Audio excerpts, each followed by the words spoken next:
ጤና ይስጥልን። የዓለምን ትኩረት የሳበው የመካከለኛው ምስራቅ ግጭት እጅግ አስፈሪ ምዕራፍ ላይ ደርሷል። ክቡራን አድማጮች፣ ፕሬዝዳንት ዶናልድ ትራምፕ በኩለ ሌሊት ባስተላለፉት የቪዲዮ ትዕዛዝ ኢራን ለፈጸመችው ጥቃት አሰቃቂ ዋጋ ትከፍላለች ሲሉ አውጇል። በሌላ በኩል ደግሞ ኔታንያሁ አሜሪካ ገብተው አይታሰርም ሲሉ ከኒውዮርክ ከንቲባ ጋር ጠንካራ ፍጥጫ ውስጥ ገብተዋል። አሜሪካ ለ10ኛ ተከታታይ ምሽት በኢራን ላይ የአየር ድብደባ ስታካሄድ የኢራኑ ፕሬዝዳንት ማሱድ ፔዜሽኪያን ሀገራቸው ከአሜሪካ ጋር ሙሉ ጦርነት ውስጥ መሆኗን በይፋ ተናግረዋል። ይህ የፖለቲካና የወታደራዊ ፍጥጫ ዓለምን ወዴት እየመራት ነው? መረጃውን በዝርዝር ይዤላችሁ ቀርቤያለሁ። እስከ መጨረሻ አብራችሁን በመቆየት ቪዲዮን ላይክ ያድርጉ። አዲስ ከሆናችሁ ሰብስክራይብ ማድረግና የደውል ምልክቷን በመጫን የቤተሰባችን አባል ይሁኑ። ወደ መረጃዎቹ እንለፍ።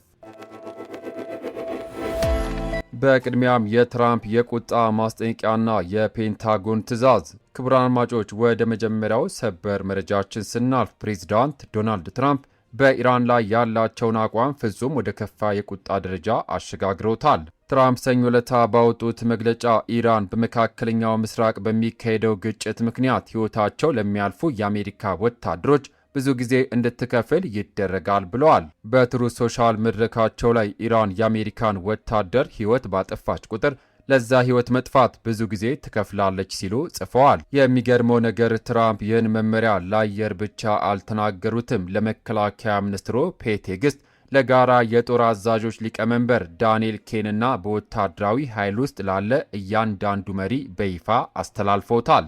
ለመሆኑ ትራምፕ ብዙ ጊዜ ትከፍላለች ሲሉ በዶላር ነጋሪት ወይንስ በቦምብ ናዳ? ዋይት ሀውስ እንደገለጸው ከሆነ ዲፕሎማሲያዊ እርምጃ አሁንም እንዳለ ሆኖ አሜሪካ ግን ኢራን የመግቢያ ስምምነቱን በመጣሷና በሆርሙዝ ወሽመጥ በፈጸመችው ድርጊት እንድትከፍል በማድረግ ላይ ትኩረት አድርጋለች። ፔንታጎን ቅዳሜና እሁድ የ3 የአሜሪካ ወታደሮችን ሕይወት ማለፍ አረጋግጧል። ሁለቱ ዮርዳኖስ ውስጥ፣ አንዱ ደግሞ በሰሜን ኢራቅ። ሲኤንኤን ባወጣው ዘገባ አሜሪካና ኢራን የ10 ቀናት የተኩስ አቁም ለማድረግ በዲፕሎማቶች በኩል እየተነጋገሩ ነው ቢባልም የትራምፕ ትዕዛዝ ግን ሌላ ውሳኔ እስካልሰጠው ድረስ አሰቃቂው ድብደባ ይቀጥላል የሚል ይመስላል። ለመሆኑ ትራምፕ ኢራን ብዙ ጊዜ ትከፍላለች ብለው የሰጡት ከባድ የወታደራዊ አዛዦች መመሪያ ኢራንን ወደ ድርድር ጠረጴዛ ያመጣታል ብላችሁ ታስባላችሁ ወይንስ ውጥረቱን ይበልጥ ያፋፍመዋል? ትራምፕ ለኢራን የቦምብ ናዳ ትዕዛዝ ሲያስተላልፉ፣ በሌላ በኩል ደግሞ የእስራኤሉን ጠቅላይ ሚኒስትር ቤንያሚን ኔታንያሁ ለማስጠበቅ ከኒውዮርክ ከንቲባ ጋር ወደ ግብ ገብተዋል። ቀጣዩ መረጃችን በዚህ ጉዳይ ነው። የትራምፕና የኒውዮርክ ከንቲባ ፍጥጫ በኔታንያሁ እስር ዙሪያ።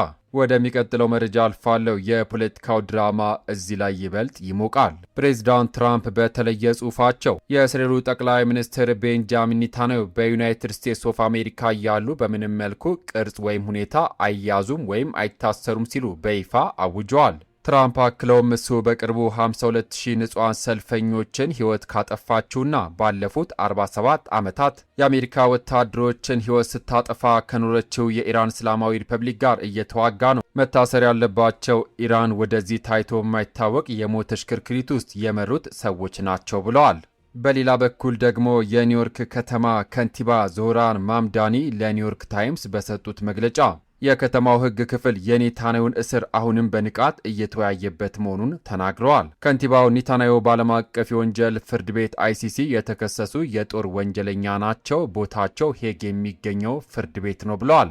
የሚገርመው ነገር ኔታንያሁ ለዚህ ወር አቅደውት የነበረውን የአሜሪካ ጉብኝት ፍርሃት አድሮባቸው መሰል ወደ መስከረም ወር አራዝመውታል። የከተማ ከንቲባና የሀገር ፕሬዝዳንት በአንድ ጠቅላይ ሚኒስትር እስር ላይ እንዲህ ሲፋጠጡ ማየት በእውነቱ የዘመኑ ትልቅ የፖለቲካ ኮሜዲና ቁም ነገር ነው።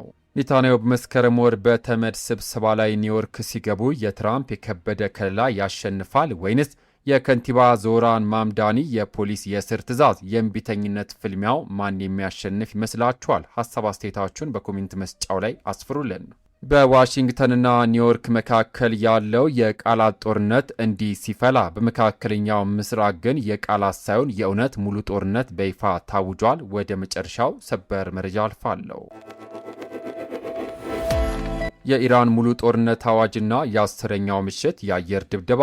ወደ መጨረሻው ሰበር መረጃ አልፋለሁ። ሁኔታው አሁን ፍጹም ወደማይመለስበት ደረጃ ደርሷል።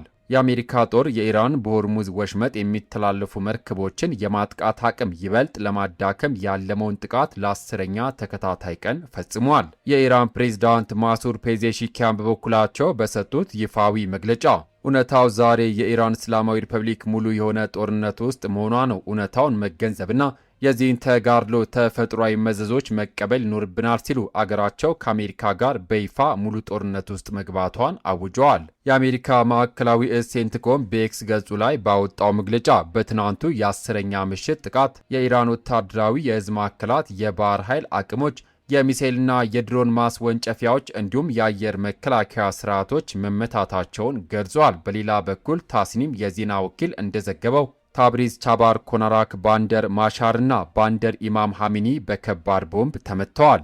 ኢራን በበኩሏ ዝም አላለችም። በሆርሙዝ ወሽመጥ ለማለፍ የሞከሩ 2 ነዳጅ ጫኝ መርከቦችን የመታች ሲሆን ባህሬንና ኩዌት ውስጥ የሚገኙ የአሜሪካ ወታደራዊ ይዞታዎችንም በድሮን መታለች። የዮርዳኖስ ጦር ደግሞ ከኢራን የተወነጨፉ 3 የሚሳኤል ጥቃቶችን ማክሸፉን ገልጿል። ሁለቱ ወገኖች በየቦታው ፍንዳታ እያሰሙ በመሃል ግን የአሸማጋዮች የስልክ መስመር አለመዘጋቱ የጉዳዩ ሌላው ሚስጥር ነው። ኢራን በይፋ ሙሉ ጦርነት ውስጥ ነን ማለቷና አሜሪካ የ10ኛውን ምሽት ጥቃት መቀጠሏ የቀጠናውን የነዳጅ መስመር ሙሉ በሙሉ ሊዘጋው አይችልም ወይ? አሸማጋዮችስ ይህን ፍንዳታ ሊያስቆሙ ይችላሉ? ክቡራትና ክቡራን የተከበራችሁ የዩቲዩብ ቻናል ቤተሰቦች የትራምፕ ኢራን ብዙ ጊዜ ትከፍላለች ማስጠንቀቂያ፣ የኔታንያሁ በአሜሪካ ያለመታሰር ዋስትናና በእያንዳንዱ የጠየኳቸውን ጥያቄዎች ያሰባሰባችሁ አስተያየታችሁን በኮሜንት መስጫው ላይ አስፍሩልን። በእያንዳንዱ የዜና መረጃችን ላይ የጠየኳችሁን ጥያቄዎች አስተያየታችሁን በኮሜንት መስጫው ላይ አስፍሩልን። ቪዲዮን ላይክና አዳዲስ መረጃ በፍጥነት እንዲደርሷችሁ የዩቲዩብ ቻናላችንን ሰብስክራይብ ማድረጋችሁን እንዳትረሱ። ከሰዓታት በኋላ በሚሰሙ በአዳዲስ ሰበር መረጃ እስከምንገናኝ ሰላም ለሀገራችን፣ ሰላም ለመላው ዓለም ይሁን። በያልንበት የዓለም ዳርቻ ቸር እንቆይ።